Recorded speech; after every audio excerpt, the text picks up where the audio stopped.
श्री राधे। श्रीमद् भागवतम 10वां स्कंद 31वां अध्याय गोपियों का विरह गीत।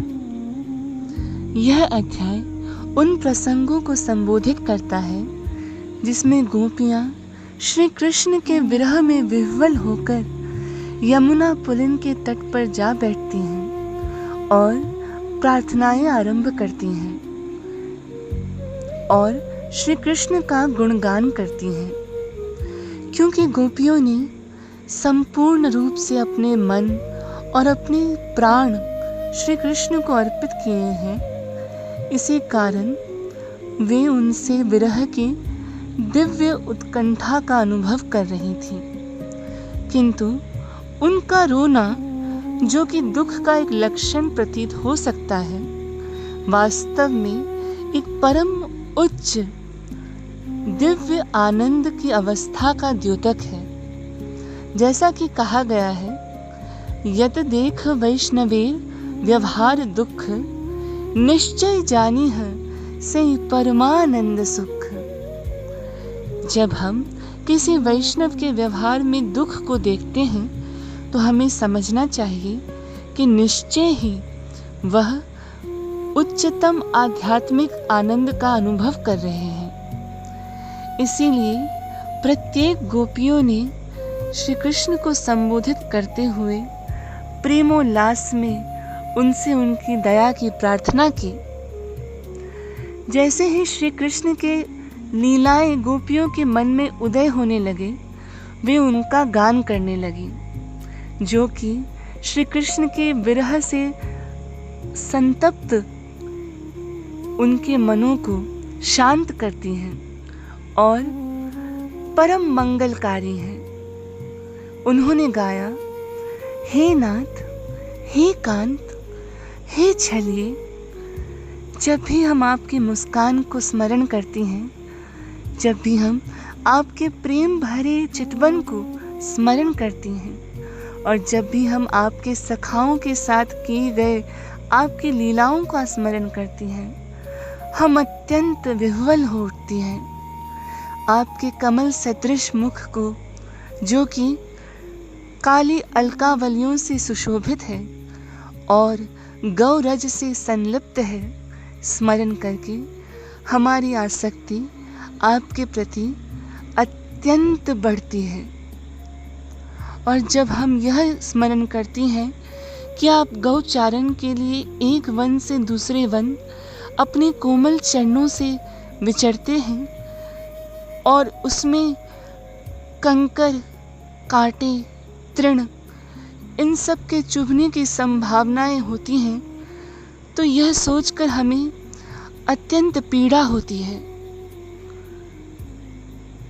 श्री कृष्ण के विरह में गोपियों को एक क्षण भी एक युग के समान प्रतीत होता है। भले ही उन्होंने पूर्वतः श्री कृष्ण को देखा है, किंतु उनके दर्शन के समय उनकी पलकों का झपकना उनके लिए बहुत बड़ा अवरोधक बन जाता है, क्योंकि वह कृष्ण दर्शन में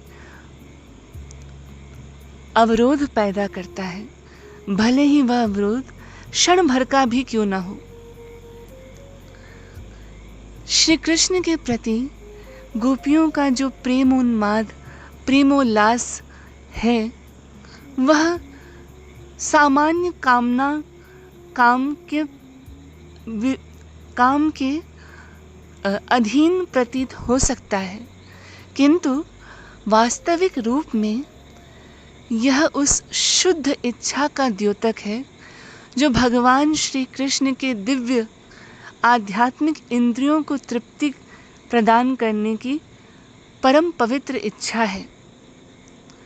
इनमें रंच मात्र भी काम वासना का कोई स्थान नहीं है।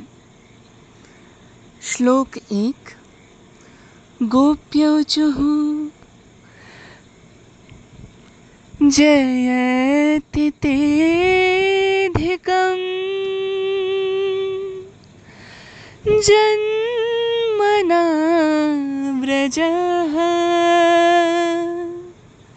श्रयते इंदिरा शश्वदत्रिः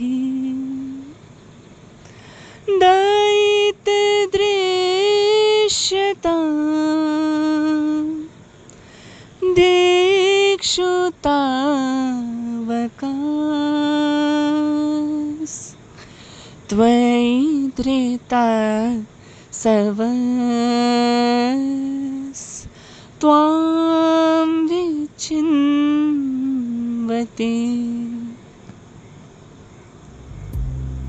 गोपियों ने कहा, हे कांत, आपके व्रजभूमि में जन्म लेने से इस व्रजभूमि की महिमा व ख्याति अत्यंत बढ़ गई है।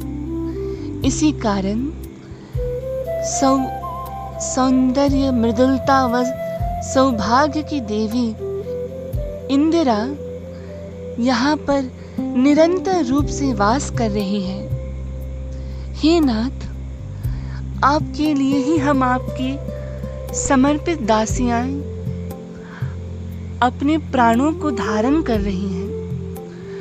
आपको हर दिशा में ढूंढ रही हैं। इसीलिए कृपा करके हमें अपना दर्शन दें।